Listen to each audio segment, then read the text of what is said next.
नमस्कार विद्यार्थी मित्रांनो, 10th standard mathematics part second याच्यामध्ये आपण फर्स्ट टॉपिक सिमिलरिटी याच्याबद्दल त्या ठिकाणी माहिती घेत होतो. आणि याच्यामध्ये ही माहिती घेत असताना आपण त्या ठिकाणी practice set 1.1 that should be the completed तो कम्प्लीट केलेला आहे. आता याच्या पुढचा भाग आहे तो म्हणजे बेसिक प्रोपोर्शनॅलिटी थिअरम, ज्याला आपण मराठीमध्ये प्रमाणाचे मूलभूत प्रमेय असं म्हणतो, इन शॉर्ट BPT. याच्याबद्दलची माहिती त्या ठिकाणी आहे. तर कुठलेही प्रमेय झालं की पहिल्यांदा त्याचं विधान स्टेटमेंट माहीत असावं लागतं. मग स्टेटमेंट काय आहे पहा. So that will the first we have to discuss statement. This is that will the basic proportionality theorem BPT. Statement काय आहे. If a line parallel to a side of a triangle intersect the remaining sides in two distinct points, then the line divides those sides in the same proportion. म्हणजे या ठिकाणी जर आपण याचा meaning विचारात घेतलं तर एक लाईन की जी ट्रायंगलच्या कोणत्याही एका साइडला पॅरलल आहे आणि उरलेल्या दोन साइडला त्या ठिकाणी रिस्पेक्टिव्हली दोन वेगवेगळ्या पॉइंट मध्ये डिवाइड करते, तर ती लाईन त्या दोन साइडला इक्वल प्रपोर्शन मध्ये त्या ठिकाणी काय करते, डिवाइड करते. अशा प्रकारचे स्टेटमेंट त्या ठिकाणी सांगितलं. त्या स्टेटमेंटच्या आधारे आपण त्या ठिकाणी डायग्राम ड्रॉ करायचे. That is the one of the pattern to write the theorem. तो डायग्राम पहिल्यांदा डायग्राम आपल्याला कुठल्याही प्रकारचं थेरम जर असेल तर थेरम डायग्राम शिवाय आपण प्रोसीड करू शकत नाही. आणि म्हणून त्या ठिकाणी पहिली बाब त्या ठिकाणी थेरम लिहित असताना डायग्राम असावी लागेल. परीक्षेमध्ये जर त्या ठिकाणी तुम्ही कोणत्याही प्रकारचा प्रूफ लिहिताय आणि तिथं डायग्राम ड्रॉ करत नसाल तर त्या ठिकाणी त्या प्रूफला कुठल्याही प्रकारचा मार्क मिळत नाही. त्यामुळं या ठिकाणी कुठलाही थेरम लिहित असताना त्या ठिकाणी डायग्राम हे अतिशय महत्वाचे. म्हणून पहिल्यांदा आपण या ठिकाणी काय करतो, या स्टेटमेंटच्या आधारावर त्या ठिकाणी आपण डायग्राम तयार करतो. मग या ठिकाणी काय सांगितले, if line parallel to side of triangle. म्हणजे या ठिकाणी पहिल्यांदा आपल्याला ट्रायंगल माहित पाहिजे. तो triangle we have to draw ABC. This is the one of the triangle. एक ट्रायंगल त्या ठिकाणी ड्रॉ केला. आता त्या ठिकाणी कोणती एक लाईन L त्या ठिकाणी आपण काय केली, ड्रॉ केली की जी त्या ट्रायंगलच्या कोणत्या तरी एका साइडला पॅरलल आहे. So we have to consider line L is parallel to BC. ही लाईन L ही काय आहे, BC ला पॅरलल आहे. That is known. आता ही लाईन L BC ला पॅरलल असेल तर ही लाईन या ट्रायंगलच्या AB आणि AC ला त्या ठिकाणी इंटरसेक्ट करते ॲट डिफरंट पॉइंट्स, दोन वेगवेगळ्या पॉइंट्स मध्ये, B आणि E मध्ये. अशा प्रकारचे डायग्राम तर आपण त्या ठिकाणी तयार केले according to this part of the statement. आता मग या ठिकाणी डायग्राम तयार केल्यानंतर या डायग्राम मध्ये जे आपण कन्सिडर केलं ते लिहिणं म्हणजे काय करणं, गिवन लिहिणं, त्याला पक्ष असं म्हणतो. So in a triangle ABC line L parallel to side BC. in triangle ABC line L parallel to side BC which intersect side AB and AC. की जी AB आणि AC या साइडला काय करते, इंटरसेक्ट करते at point B and E. B आणि E या point मध्ये काय करते, इंटरसेक्ट करते रिस्पेक्टिव्ह. आता यामुळे काय झालं, ही लाईन ज्यावेळेस त्या ठिकाणी या P आणि E पॉइंट मध्ये या दोन साइडला काय करते, इंटरसेक्ट केल्यामुळे आपल्याला त्या ठिकाणी जे काही इंटरसेक्शन मिळाले, that A dash D dash B and also A dash E dash C, अशा प्रकारची दरम्यानता आपल्याला त्या ठिकाणी मिळते. मग this shows that B point is lies in between, betweenness म्हणतो आपण त्याला, lies in between. B point is lies in between A and B, so we have to write this A dash D dash B, and E point is lies in between A and C. So that is the betweenness about that particular this 3 points and these 3 points. So we have to write. Next, what should be the proof? आपल्याला काय prove करायचं आहे? तर त्या ठिकाणी आपण then नंतरचा part विचारतो. तर ती लाईन काय करते? This line, the line divides those side, त्या दोन साइडला म्हणजे ज्या साइडला ती इंटरसेक्ट करते त्या साइडला सारख्या प्रपोर्शन मध्ये काय करते? डिवाइड करते असं म्हटलेलं आहे. मग प्रपोर्शन कुणाचं कुणाशी घ्यायचं? तर साइड, या ही साइड आहे, ही साइड दोन भागात विभागली, इथं डीए आणि इकडं डीबी अशा प्रकारचा, तसंच इथं एई आणि ईसी अशा प्रकारच्या प्रपोर्शन मध्ये ती विभागलेली आहे. मग ही प्रपोर्शन जर आपण त्या ठिकाणी या ठिकाणी स्टेटमेंट नुसार ही प्रपोर्शन काय दाखवायची? ती इक्वल आहे येतात का नाही ते आपण प्रूव्ह करायचं. म्हणजे एडी अपॉन डीबी हे प्रपोर्शन कुणाशी? एई अपॉन ईसी शी काय आहे? इक्वल आहे. हे त्या ठिकाणी आपल्याला प्रूव्ह करायचं. That is about the two prove. Next, आता हे प्रूव्ह करत असताना बऱ्याच वेळेला कुठल्या सगळ्याच थेरम मध्ये काही कन्स्ट्रक्शन येत नाही, पण काही थेरम मध्ये कन्स्ट्रक्शनची गरज पडते. त्यावेळेला त्या ठिकाणी ते करणं आवश्यक असतं आणि जे कन्स्ट्रक्शन आपण ड्रॉ करतो ते त्या ठिकाणी आपल्याला लिहिणं पण अपेक्षित आहे. म्हणून या ठिकाणी इथं आपल्याला ही प्रूफ ऑब्टेन करत असताना आपल्याला कन्स्ट्रक्शनची गरज पडते. म्हणून आपण त्या ठिकाणी काय केलं? Construction draw segment B and segment C D. Segment BE आणि सेगमेंट सी डी त्या ठिकाणी आपण काय केलेले आहे? ड्रॉ केलेले आहे. कन्स्ट्रक्शन नेहमी आपण या पद्धतीने डॉटेड लाईन न रिप्रेझेंट करावं. म्हणजे काय केलेलं आहे आपण कन्स्ट्रक्शन ते करतो. म्हणजे या ठिकाणी अशा प्रकारचे कन्स्ट्रक्शन आपण इथं ड्रॉ केले. आता प्रूफ ऑब्टेन करत असताना पहिल्यांदा आपण त्या ठिकाणी दोन ट्रायंगल विचारात घेतले. ADE हा एक ट्रायंगल विचारात घेतला. ADE हा एक ट्रायंगल विचारात घेतला आणि त्याचबरोबर त्या ठिकाणी दुसरा ट्रायंगल आपण घेतो BDE हा या ठिकाणी हा पूर्ण ट्रायंगल. अशा प्रकारे ट्रायंगल विचारात घेतला. आता या ट्रायंगलच्या बाबतीत विचार केला तर आपल्याला काय करतं? That have the common vertices. याला काय आहे? कॉमन वर्टिक्स आहे. अँड देअर बेसिस आर, आणि त्याची बेसिस कोणते आहेत? एडी आणि डीबी. त्या एकाच लाईनवर आहे. कोणत्या? एबी या एकाच लाईनवरती आहे. आता जर असं असेल की एकाच लाईनवर त्या दोन ट्रायंगलचे बेस आहेत आणि त्यांचा कॉमन त्या ठिकाणी काय आहे? व्हर्टेक्स असेल तर त्याची हाईट, त्या दोन ट्रायंगलची हाईट काय असते? सारखी असते. So we have to say that triangle ADE and triangle BDE have a common vertex E and their bases AD and BD lies on the same line AB. Therefore their heights are equal. त्यामुळे त्या ठिकाणी त्यांच्या heights equal आहेत. म्हणजे हे दोन triangle आपण विचारात घेतले. या दोन ट्रायंगलचा कॉमन व्हर्टेक्स आहे आणि या दोन ट्रायंगलचे बेस हे एकाच लाईनवर, एकाच साइड वरती असल्यामुळे त्या दोन ट्रायंगलची हाईट काय झाली? सारखी झाली. आणि मग हाईट जर सारखी असेल तर आपल्याला याच्या अगोदरचा ratio of areas of triangle,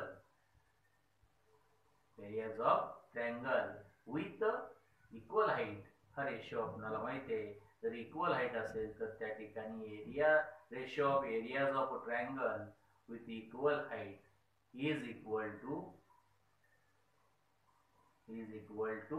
ratio of their respectively corresponding bases. So what we get here? Area of a triangle ADE upon area of a triangle BDC is equal to area upon DB. मग या ठिकाणी आपल्याला हा area मिळाला. That triangle having equal heights. That is the reason why we have to write this one. So triangle having equal region, that should be must in written. त्या ठिकाणी ते लिहिणं आवश्यक असतं. या ठिकाणी आपल्याला यावरून माहिती कळाली आपल्याला काय आहे? दोन ट्रायंगल इक्वल हाईटचे आहेत, इक्वल उंचीचे आहेत, समान उंचीचे दोन त्रिकोणाचे क्षेत्रफळांचं गुणोत्तर हे त्यांच्या संगत पायांच्या गुणोत्तरा एवढं असतं की आपल्याला माहिती आहे. त्यामुळे त्याच्या साहाय्याने त्या ठिकाणी आपण हे त्या ठिकाणी लिहू शकलो की ट्रायंगल ADE चे क्षेत्रफळ डिवाइडेड बाय ट्रायंगल BDE चे क्षेत्रफळ is equal to AD upon DB.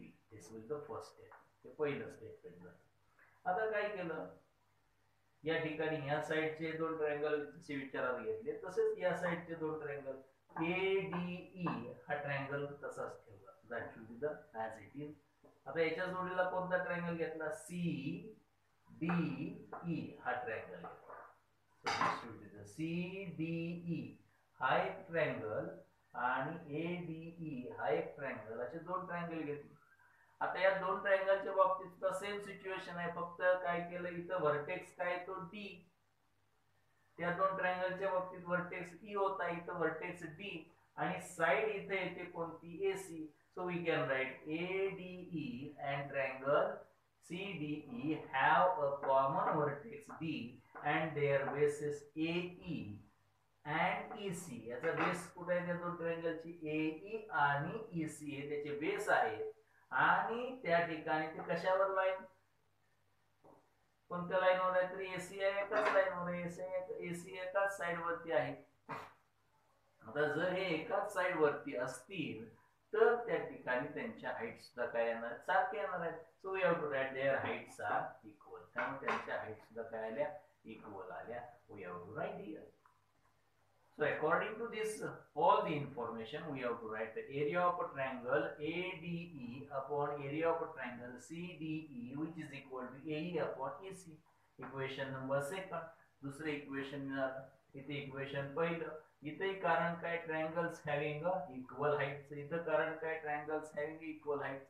त्या ठिकाणी सेम फिनॉमिनॉन आहे. याच्यात आणि याच्यात सारखाच फिनॉमिनॉन आहे, फक्त ट्रायंगलची नावं वेगवेगळी आहेत, त्यामुळे त्यांचा रेशो पण त्या ठिकाणी थोडासा वेगळा आहे. आता अशा प्रकारे दोन इक्वेशन मिळाले. आता काय केलं आपण? Now we can know that. आपल्याला माहिती आहे गिवन आहे काय? Line DE should parallel to the BC. Line DE parallel to side BC.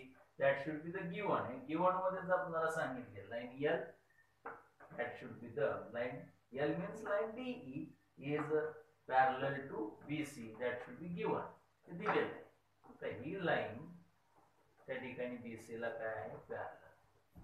आता या लाईन DE आणि BC या पॅरलल लाईनच्या बिटवीन दोघांच्या या दोन लाईनच्या मध्ये या ठिकाणी दोन ट्रायंगल आपल्याला दिसतात. मग कोणते ते दोन ट्रायंगल? तर ट्रायंगल BDE, ट्रायंगल BDE हा एक ट्रायंगल आहे आणि दुसरा ट्रायंगल कोणता आहे?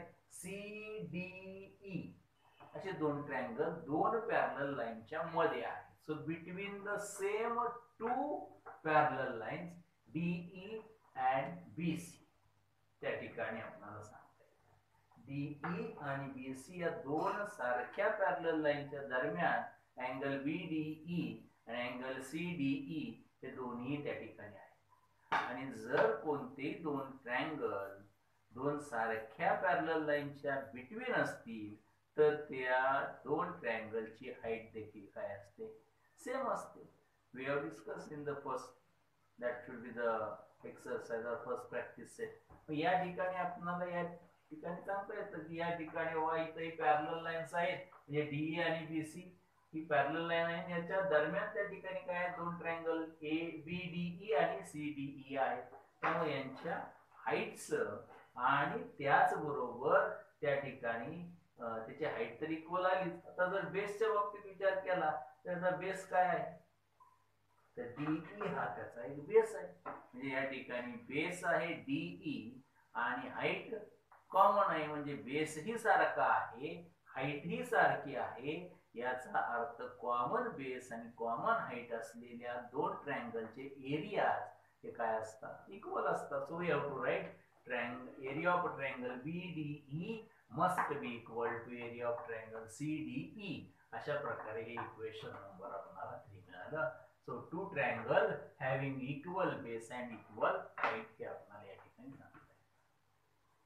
आता या ठिकाणी इक्वेशन जर आपण विचारात घेतलं तर ही जे value of area of triangle BDE is equal to area of triangle CDE हे जर आपण इथे विचारात घेतला तर इथं BDE आहे, म्हणजे इक्वेशन 3 मध्ये मिळालेली व्हॅल्यू BDE ची जी इक्वेशन फर्स्ट मध्ये ठेवली, मग काय मिळेल?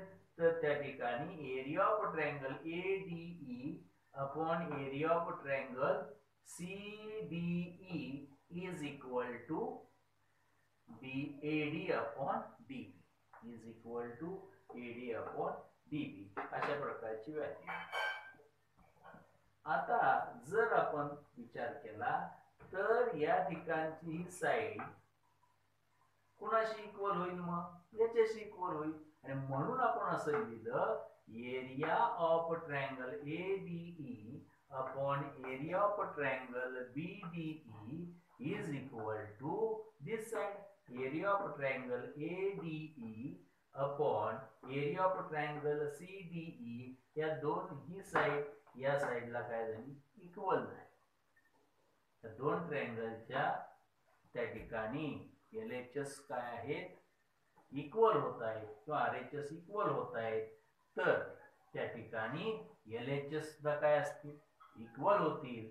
आणि म्हणून from equation first second and third, equation first second and third किंवा त्या ठिकाणी from equation 4 we get what is that AD upon DB is equal to AE upon CE. आता आपल्याला प्रूफ काय करायचं होतं, AD upon DB is equal to AE upon AC. So we get proof. यावरून आपल्याला काय करायला, if a line parallel to a side of a triangle intersect the remaining sides of the two distinct points, then the line divides those sides in the same proportion. That should be the learn. हे आपल्याला त्या ठिकाणी समजलं. आता याच्या oppose ज्यावेळेस त्या ठिकाणी स्टेटमेंट दिलं जाईल त्याला त्यावेळेस आपण काय म्हणतो, कॉन्व्हर्स ऑफ बीपीटी. कॉन्व्हर्स काय असेल तर कॉन्व्हर्सच्या बाबतीत ज्यावेळेस आपण विचार करतो, if a line divides any two sides of triangle, जर एक लाईन काय करते, एका ट्रायंगलच्या दोन साइडला डिवाइड करते इन द सेम रेशिओ, सारख्या रेशिओ मध्ये डिवाइड करते, then the line is parallel to its third side. तर त्याची ती लाईन जी आहे ती तिसऱ्या बाजूला काय करते, पॅरलल असेल तर त्याला कॉन्व्हर्स. आता कॉन्व्हर्स तर काय या ठिकाणी आपल्याला प्रूफला इथं नाही त्या ठिकाणी, पण आपल्याला या ठिकाणी बीपीटीचा ऍप्लिकेशन्स त्या ठिकाणी आहेत. कॉन्व्हर्सचे पण ऍप्लिकेशन आपल्याला करता येतील जर आपण त्या ठिकाणी त्याचा कॉन्व्हर्स करत गेलो तर. कॉन्व्हर्स म्हणजे त्या उलट पद्धतीने त्या ठिकाणी आपण प्रूफ मिळवणं म्हणजे, आणि शेवटी काय प्रूव्ह करणं, line L is parallel to BC. अशा प्रकारे म्हणजे तो जो काही रेशो आहे हा रेशो इथं येईल गिव्हनच्या ठिकाणी, आणि इथलं गिव्हन मध्ये line L is parallel to line BC तिथं जाईल प्रूव्ह. अशा प्रकारे या ठिकाणी बीपीटी आणि त्याचा कॉन्व्हर्स आपल्याला या ठिकाणी सांगता येतो. So that is about the basic proportionality theorem. आता याची काही ऍप्लिकेशन्स आहेत ते ऍप्लिकेशन आपण त्या ठिकाणी नंतर पाहणार आहोत. आता या ठिकाणी सिमिलरिटी या टॉपिक मध्ये आपण बेसिक प्रोपोर्शनॅलिटी थिअरम बीपीटी याच्याबद्दलची माहिती घेतली. आता त्याचे ऍप्लिकेशन्स त्या ठिकाणी आपल्याला बघायचे. तर त्याच्या ऍप्लिकेशन्स मध्ये पहिले ऍप्लिकेशन्स आहे त्या ठिकाणी property of an angle bisector of triangle. तर मग या ठिकाणी या प्रॉपर्टीचं थिअरम आहे. ते थिअरम काय आहे पहा, the bisector of an angle of a triangle divides the side opposite to the angle in the ratio of remaining sides. तर या ठिकाणी याचा अर्थ काय होतो पहा, त्या ठिकाणी the bisector of an angle, अँगलचा बायसेक्टर कोणाच्या, ट्रायंगल मध्ये एक अँगल आहे त्या अँगलचा बायसेक्टर डिवाइड, तो काय करतोय, डिवाइड करतोय कोणाला, the side opposite to the angle, त्या अँगलच्या अपोजिटला असणारी समोर असणारी जी बाजू आहे तिला डिवाइड करतोय. कसा डिवाइड करतोय, in the ratio of remaining side. तो जो डिवायडेशन आहे ते डिवायडेशन उरलेल्या दोन बाजूचा जो रेशिओ घेतला आणि डिवाइड केलेल्या साइडचा रेशिओ घेतला तर त्या दोन्ही कसे येतात, सारखे येतात असं या थिअरमचं मत आहे. आता हे आपल्याला प्रूव्ह करायचं आहे, त्यासाठी आपल्याला पहिल्यांदा डायग्राम ड्रॉ करावी लागेल. डायग्राम काय ड्रॉ केली, ट्रायंगल ABC हा ड्रॉ केला.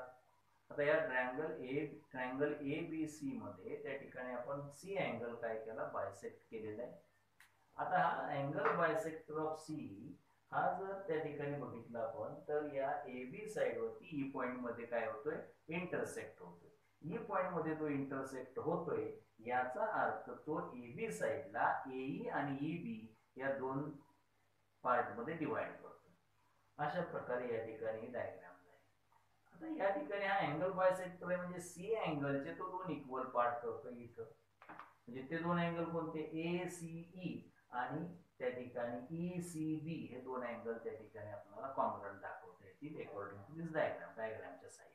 So all this seen in the diagram, सगळं जे आपण डायग्राम मध्ये पाहतो तेच आपण गिवन मध्ये लिहितो. सो गिवन मध्ये काय लिहिणार, in a triangle ABC, triangle ABC मध्ये काय आहे, bisector of angle C, bisector of angle C intersect segment AB ला इंटरसेक्ट होतो ऍट अ पॉइंट E.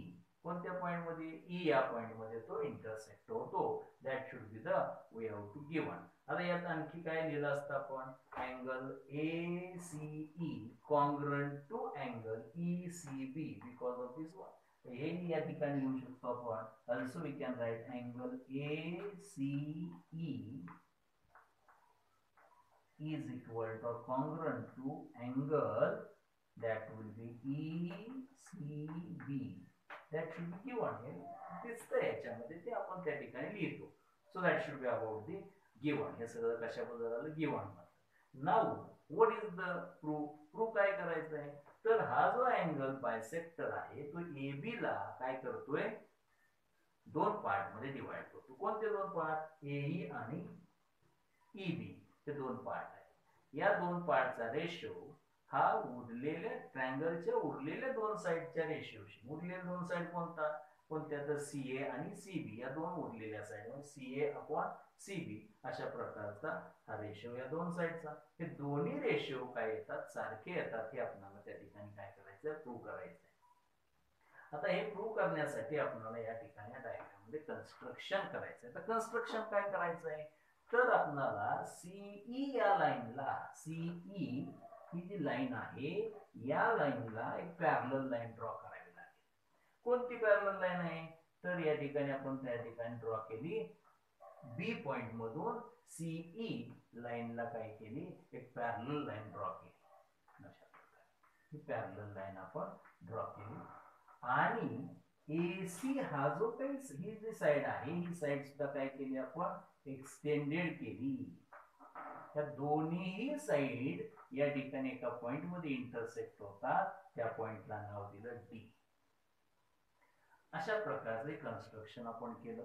हे कन्स्ट्रक्शन जे इथं आपण केलं तेच इथं लिहिलं. Draw a line parallel to ray CE, parallel to line CE through the point B. कुणापासून, B पॉइंट पासून त्या ठिकाणी ड्रॉ केली. एक्सटेंड AC आणि काय केलं, AC एक्सटेंड केली so as to intersect point D. अशा प्रकारे AC एक्सटेंड केली की जो काय करतोय, D या पॉइंट मध्ये तो काय होतोय, इंटरसेक्ट होतोय या ठिकाणी या B पासून ड्रॉ केलेल्या लाईनला. अशा प्रकारचे कन्स्ट्रक्शन आपण या ठिकाणी लिहिलं. आता याच्या सहाय्याने आपल्याला प्रूफ कडे जायचं. आता प्रूफ मध्ये काय केलं पहिल्यांदा, तर त्या ठिकाणी आपण जे ड्रॉ केलं, ray CE parallel to BD. CE हा कुणाला पॅरलल आहे, BD ला पॅरलल असा एक रे आहे. हे दोन्ही रे काय आहेत, पॅरलल आहेत एकमेकांना. आणि काय कन्सिडर केलं, तर AD ही ट्रान्सव्हर्सल आहे. आता AD ही ट्रान्सव्हर्सल असेल, CE आणि BD या पॅरलल असतील, तर समजा या ठिकाणी या पद्धतीने दोन पॅरलल लाईनला एक ट्रान्सव्हर्सल इंटरसेक्ट होते, तर त्याचे हे अँगल कसले अँगल मानतात, त्यांना करस्पॉन्डिंग अँगल. तर इथं मग या ठिकाणी जर CE ही पॅरलल लाईन आहे कुणाला, तर या DB किंवा BD ला पॅरलल आहे आणि ही त्याची काय आहे, इंटरसेक्ट ट्रान्सव्हर्सल आहे. तर ट्रान्सव्हर्सल मध्ये इथला अँगल हा कुणाशी इक्वल येईल, इथल्या अँगलशी, because of corresponding angle. So we can write that angle ACE is equal to angle CDB. Equation first, angle ACE must be equal to angle CDB. हे काय इक्वल झाले, कारण हे काय आहे, करस्पॉन्डिंग अँगल आहे. ते त्या ठिकाणी आपण लिहिलं. नाउ आता काय केलं, लाईन पॅरलल लाईन त्याच आहे, CE and DB parallel line. Transversal change केली आपण, बीसी ही ट्रान्सव्हर्सल घेतली. तर बीसी ट्रान्सव्हर्सल जर घेतली तर आपल्याला काय मिळेल, angle ECB, angle ECB equal to angle CBD. का बरं असं होईल, तर that will be the, this will be the alternate angle. हे सगळे काय आहेत असे अल्टरनेट अँगल. हे अल्टरनेट अँगल कसे असतात, कॉंग्रुएंट असतात. So we can write there is angle ECB equal to angle CBD. Alternate angle असल्यामुळे आपण ते इक्वल दाखवतो. That is equation second. हे पहिलं इक्वेशन, हे दुसरं इक्वेशन.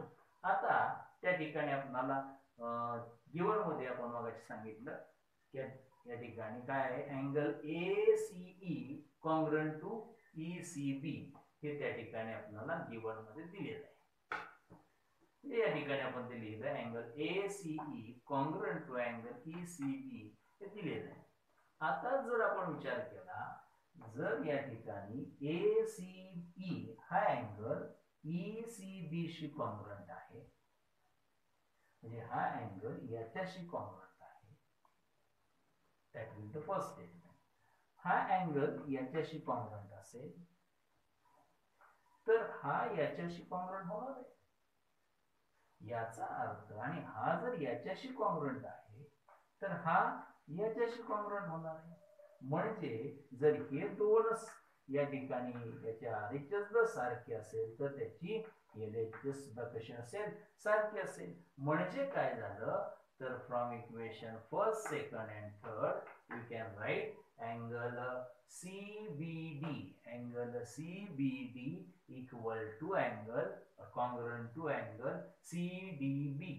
अशा प्रकारे त्या ठिकाणी आपण लिहू शकतो. So that should be the according to this two statement and third one. या तीन इक्वेशन जर आपण विचार, दिस वन, सेकंड, थर्ड, या तिघांचा वापर करून आपण काय लिहिलं, हा याच्याशी इक्विव्हॅलेंट आहे, इथं आपण बघितलं हा याच्याशी कॉंग्रुएंट आहे, तर हा याच्याशी कॉंग्रुएंट असणार आहे. So we can write angle CBD congruent to angle CDB. This is the one of the statement. Next, आता याच्या पुढे आपण गेलो, in a triangle CBD, CBD हा ट्रायंगल विचारला, CBD हा ट्रायंगल विचारला. आता या ट्रायंगल मध्ये आपण काय सांगितलं, तर या ठिकाणी हे अँगल CBD हा ट्रायंगल आणि अँगल CDB हे दोन्ही अँगल काय आहेत, कॉंग्रुएंट आहेत. याचा अर्थ याच्या अपोजिट असणारी साइड आणि याच्या अपोजिट असणारी साइड दोन्ही कशा असतील, इक्विव्हॅलेंट असतील, कॉंग्रुएंट असतील. So we can write side CB congruent to side CD in a triangle CBD. CBD या ट्रायंगल मध्ये CB ही कुणाशी कॉंग्रुएंट आली, CD शी कॉंग्रुएंट आली. So we can write the reason, sides opposite to the congruent angle. Congruent angle च्या opposite side असल्यामुळे त्यात congruent आल्या. आता ते congruent आहे म्हणजे equal आहे. So we can write that CB must be equal to CD. Equation number 4. Equation number 4 केलं. Now in a triangle ABD, ABD हा पूर्ण ट्रायंगल आपण विचार केला. In a triangle ABD याच्यामध्ये जर विचार केला तर ही जी लाईन आहे, ही लाईन CE ही लाईन या पूर्ण ट्रायंगलला या ठिकाणी या CE ही पॅरलल आहे कोणाला, BD ला. ट्रायंगल मध्ये जर आपण विचार केला तर एक लाईन ट्रायंगलच्या एका साइडला काय आहे, पॅरलल आहे आणि उरलेल्या दोन साइडला काय करते, इंटरसेक्ट करते दोन वेगवेगळ्या पॉइंट मध्ये. तर इथे आपण काय वापरू शकतो, SBPT. So we can use here in a triangle ABC, segment EC parallel to segment BD. Construction मध्ये आपण ह्या पॅरलल आहे ते आपण सांगितलेलं आहे. याचा अर्थ या ट्रायंगल मध्ये हे दोन्ही जर पॅरलल असतील आणि ती इंटरसेक्ट करते, so by using the basic proportionality theorem we can say that what we get, this divides these two sides in equal proportion. So what we can write here, AE upon EB, this taken ratio to this way, so that AE upon EB is equal to AC upon CD. आता जर आपण विचार केला तर इथं CD म्हणजे AE upon EB is equal to AC upon CD जर घेतला तर इथं CD हा पुन्हा एवढा आहे, CB एवढा. So put the value of CD instead of the CD we can put the CB. Here what we get, AE upon EB is equal to AC upon that particular CB. म्हणजेच या ठिकाणी आपण हे जर इथं आपण CA लिहिलं तिथंच काय लिहिलं AC. So we can write again here AC. That should be the AE upon EB is equal to AC upon CB. जे इथं आपल्याला प्रूव्ह करायचं ते मिळालं आपल्याला. म्हणजे याचा earth this theorem will be correct आहे. We can prove it. आपण हे प्रूव्ह करू शकतो. And by using this we can apply this theorem. हे थेरम जे त्या ठिकाणी आहे ते आपण काय करू शकतो, वेगवेगळे उदाहरणं सोडवण्यासाठी वापरणार आहोत. आता याच्यामध्ये त्या ठिकाणी पुढचं एक ऍप्लिकेशन आहे ते बीपीटीचं, ते आपण त्या ठिकाणी पाहणार आहोत. तर नेक्स्ट ऍप्लिकेशन त्या ठिकाणी बीपीटीचं बेसिक प्रोपोर्शनॅलिटी थेरम याचं दुसरं ऍप्लिकेशन त्या ठिकाणी आपण विचारात घेतो. पहिलं ऍप्लिकेशन आपण बघितलं properties of angle bisector of a triangle, त्या ठिकाणी ते आपण बघितलेलं आहे.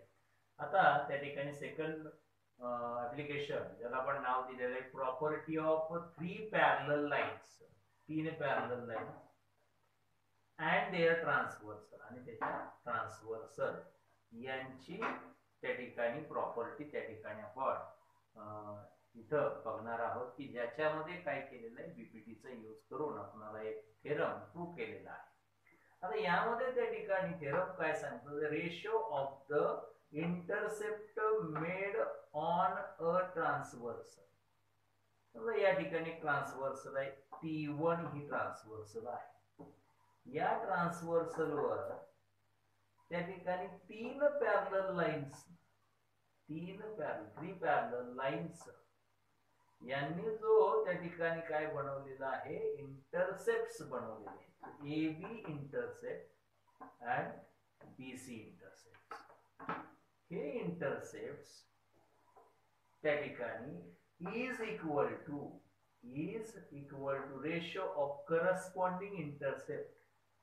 पुन्हा एवढे असतात तर दुसऱ्या एका ट्रान्सव्हर्सल वर त्याच लाईननी बनवलेले इंटरसेप्टच्या रेशिओशी इक्वल असतात. ते त्या ठिकाणी आपल्याला इथं प्रूव्ह करायचं आहे. So by using this one, the ratio of intercept made on a transversal by 3 lines equal to the ratio of the corresponding intercept made on any other transversal by the same line. या 3 line आहेत L, M, N, ह्या parallel lines आहेत. 2 transversal आहेत. T1 वरती कोणते intercept आहेत, AB and BC. त्या T1 वरच्या इंटरसेप्टचा रेशिओ आणि T2 वरच्या इंटरसेप्टचा रेशिओ दोन्हीही इक्वल असतात असे या थेरम द्वारे आपल्याला सांगता येईल. So you have to first that will be draw the diagram. 3 parallel lines intersect to the 2 transversal. या ठिकाणी आपण डायग्राम काढली. 3 parallel lines L, M, N यांनी काय केलेलं आहे, इंटरसेप्ट करतायत. पुन्हा वरती 2 ट्रान्सव्हर्सल T1 and T2. अशा प्रकारची diagram. So we can write that given. मग आपण काय केलं, गिवन लिहिलं. Line L parallel to line M which is parallel to line N. अशा प्रकारचे. आणि काय सांगतोय आपण, T1 and T2 R the transversal. T1 आणि T2 काय आहे, ट्रान्सव्हर्सल. म्हणजे L, M, N हे एकमेकांशी पॅरलल आहे. T1 आणि T2 ट्रान्सव्हर्सल आहे. तसंच त्या ठिकाणी ट्रान्सव्हर्सल T1 ह्या ठिकाणी ट्रान्सव्हर्सल आहे. Intersect at the line, intersect the lines in a point. या ठिकाणी या लाईनला ही ट्रान्सव्हर्सल L, M, N या 3 लाईनला T1 ही ट्रान्सव्हर्सल अनुक्रमे A, B आणि C याच्यामध्ये काय करते, इंटरसेक्ट करते. That should be the first.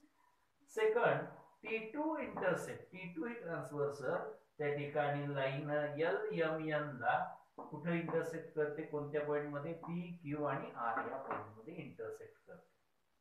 So that is about the given. हे सगळं काय झालं, गिवन. आता यात प्रूव्ह काय करायचंय, तर इथं सांगितल्या पद्धतीनं की या ट्रान्सव्हर्सल वरती या लाईन मध्ये झालेले इंटरसेप्टचा रेशिओ हा इक्वल असतो कुणाशी, तर याच लाईनमुळे या ट्रान्सव्हर्सलच्या इंटरसेक्ट झालेल्या इंटरसेप्टच्या रेशिओशी इक्वल असतो. म्हणजे AB upon BC must be equal to PQ upon QR. हे त्या ठिकाणी आपल्याला काय करायचंय, प्रूव्ह करायचं. So to prove AB upon BC is equal to PQ upon QR हे आपल्याला प्रूव्ह करायचं. आता प्रूफ आपल्याला लिहायचे. प्रूफ लिहित असताना त्या ठिकाणी आपल्याला एक कन्स्ट्रक्टिव्ह मटेरियल लागते किंवा कन्स्ट्रक्शन लागतं. कन्स्ट्रक्शन केलं काय, तर join this one, there is a draw segment PC. PC हा सेगमेंट काय केला, ड्रॉ केला की जो इंटरसेक्ट करतो कुणाला, लाईन M ला. लाईन M ला ऍट पॉइंट D मध्ये इंटरसेक्ट करणारा PC हा सेगमेंट काय केला आपण, ड्रॉ केला. आता या ठिकाणी हे PC हा ड्रॉ केला की जो M या लाईनला काय करतोय, D पॉइंट मध्ये इंटरसेक्ट करतो. अशा प्रकारचा फर्स्ट प्रूफ मध्ये आपण त्या ठिकाणी कन्स्ट्रक्शन केलं. त्याच्यानंतर काय घेतलं आपण, आता जर आपण विचार केला तर that is a triangle, triangle ACP. हा जो ट्रायंगल आपण विचारात घेतला, A पासून C पर्यंत आणि C पासून P पर्यंत हा ट्रायंगल विचारात घेतला. आता या ट्रायंगल मध्ये काय होतं, तर BD ही कोणाला पॅरलल आहे, AP ला पॅरलल आहे. So we can write BD parallel to AP. आता जर हा ट्रायंगल आहे आणि एक लाईन या ट्रायंगलच्या दोन साइडला वेगवेगळ्या पॉइंट मध्ये इंटरसेक्ट करते की जी लाईन त्या ट्रायंगलच्या एका साइडला काय आहे, पॅरलल आहे, अशा वेळेला कोणतं थेरम यूज करू शकतो, BPT. या ठिकाणी by using BPT we have to write what is that, AB upon BC. AB upon BC is equal to this PD upon this one, that is the CD. So we can write our DC. Therefore, AB upon BC is equal to PD upon PC according to the that is the DC. DC या ठिकाणी use करतो. So what is the BPT? कशाचा वापर केला आपण इथं, BPT चा वापर केला. So that is about the first triangle. कोणता, ACP हा ट्रायंगल कन्सिडर केला. BD पॅरलल आहे AP ला, तर BPT चा वापर करून AB upon BC is equal to PD upon DC अशा प्रकारचा रेशिओ त्या ठिकाणी घेतला. Theorem BPT, that is application of BPT. त्याच्यानंतर त्या ठिकाणी आपण काय केलं, आता हा जसा ट्रायंगल विचारात घेतला तसंच हा घेतला. कोणता, या डाऊनवर्ड. कोणता, तर या ठिकाणी CPR हा ट्रायंगल विचारात घेतला. दिस CPR, this will be the triangle. आता CPR मध्ये ही जी काही DQ आहे, DQ साइड आहे, ही याला काय पॅरलल आहे आणि या दोन ट्रायंगलच्या दोन साइडला काय करते, D आणि Q या दोन वेगवेगळ्या पॉइंट मध्ये इंटरसेक्ट करते. याचा अर्थ इथे आपण काय करतो, या ट्रायंगल मध्ये BPT चा यूज करू शकतो. Bye using this BPT we have to write, so in a triangle CPR DQ parallel to CR, hence we can write PD upon DC. PD upon DC is equal to PQ upon QR. PQ upon QR असं लिहिलं. काय वापरलं, BPT. आता जर याला equation आपण 1 म्हटलेलं आहे, याला इक्वेशन 2 म्हटलं. इक्वेशन फर्स्ट आणि सेकंड कडे बघितलं तर त्याच्या RHS आपल्याला त्या ठिकाणी काय दिसतंय, AB upon BC is equal to PD upon DC. PD upon DC ही जी बाजू आहे, PD अपॉन DC ची किंमत काय आहे, तर PD अपॉन DC ची किंमत काय आहे second equation, PQ upon QR. म्हणजे यावरून आपण इक्वेशन फर्स्ट, सेकंड आणि थर्ड जर विचारतो, फर्स्ट आणि सेकंड वरून आपण काय लिहू शकतो, AB upon BC is equal to PD upon DC म्हणजेच काय आहे, PQ अपॉन QR आहे from equation first and second. आता जर आपण विचार केला आपल्याला काय पाहिजे, हा PD अपॉन DC नको, काय दिलं, AB upon BC is equal to PQ upon QR हा रेशो घेतला. हाच आपल्याला काय करायचं होता, प्रूव्ह करायचं होतं. We have to prove by using this proof. या प्रूफचा वापर केला आपण. या ठिकाणी प्रूफ जर आपण इथं ऑब्टेन करतोय याचा अर्थ त्या ठिकाणी आपण हे थेरम काय केलं, प्रूव्ह केलेलं आहे. आणि थेरम त्या ठिकाणी काय सांगतं, ratio of the intercept made a transversal by 3 parallel lines is equal to the ratio of corresponding intercept made on any other transversal by the same parallel line. अशा प्रकारचा या ठिकाणी आपल्याला हा थेरम या ठिकाणी प्रूव्ह करतो. तर अशा प्रकारचे दोन ऍप्लिकेशन त्या ठिकाणी बीपीटीचे आहेत. आता या बीपीटी त्याचबरोबर त्या ठिकाणी त्याची दोन ऍप्लिकेशन अँगल बायसेक्टर आणि थ्री पॅरलल लाईनचे ऍप्लिकेशन असे सगळ्या तिघांचा मिळून त्या ठिकाणी आपण वापर जो आहे तो वापर या सिमिलरिटी मध्ये जो प्रॅक्टिस सेट आहे 1.2 तो सॉल्व्ह करण्यासाठी त्या ठिकाणी करणार आहोत. तत्पूर्वी हे तिन्ही थेरम व्यवस्थित अगदी लिहून त्या ठिकाणी त्या प्रकारचे मध्ये जर आपण डायग्राम्स मध्ये आपली नावं बदलली आणि त्या पद्धतीने प्रूफ मिळवण्याचा प्रयत्न केला तर ते आणखी तुम्हाला त्या ठिकाणी काय होईल सोपं जाईल. म्हणजे आधी हे त्या ठिकाणी सगळे थेरम व्यवस्थित लिहायचे आणि अशा प्रकारचे डायग्राम काढून परत त्या ठिकाणी थेरम्स आपल्याला या पद्धतीनं पुन्हा लिहिता येतात का हे बघा प्रॅक्टिस करा. हे काय आणखी सोपी झाली. आता याच्यावरचा जो काही प्रॅक्टिस सेट आहे 1.2 तो आपण या पुढच्या व्हिडिओमध्ये बघणार आहोत. तत्पूर्वी धन्यवाद.